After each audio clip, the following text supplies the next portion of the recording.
Ezra malam kapan bedola tikin tingin min kalsan le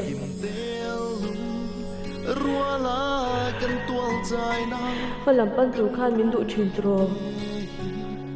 angui ruai kan suam ma se malam min pan pui tu tur ri om to si lo ke ma be ko hur sin kan yen se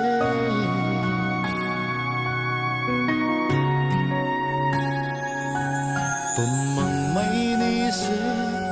ti in tu ai ka sa wala chang ta khan min lo pui ro chẳng dù ta si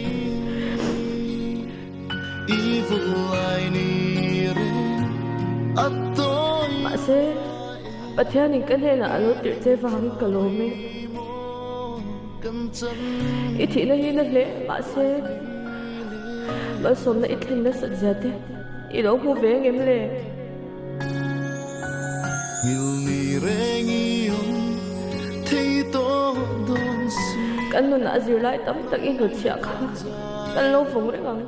kan re thei lo mit tha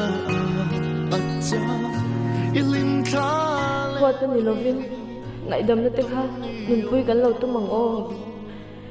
ik ma ngai te po pa ngai kan lo zir ve ang